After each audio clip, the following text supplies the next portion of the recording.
那昨结束的第一届听众乒乓世青赛，咱台湾嘛摕到头一面奖牌。这是伫男子双打的这个项目，咱甲乌克兰是拍入决赛，也毋过尾后输互乌克兰，咱是摕到银牌。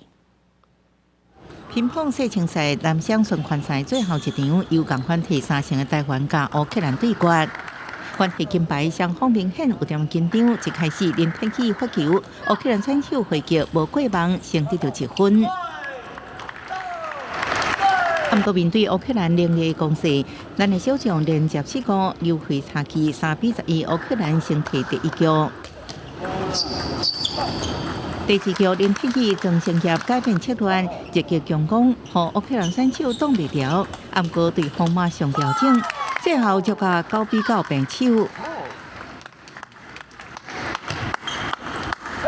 随去靠林天喜的下旋发球，先提赛8点。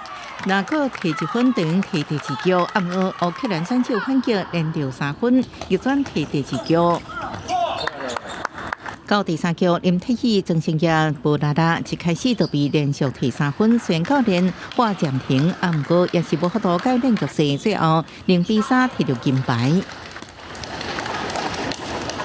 跟乌克兰打，对方很强，但是我觉得我们还是有机会赢的，只是我们没有把比赛程度就输掉那一局，我觉得很可惜。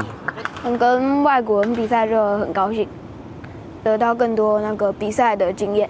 目前读国际的林天喜，国小6年的曾成业，不只是第1摆代表台湾比赛，这摆也是第1摆配合就摕到奖牌，感觉真欢喜。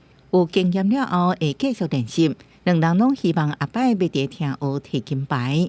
第1届听众乒乓世青赛11结束，再去听众乒乓世锦赛要开始。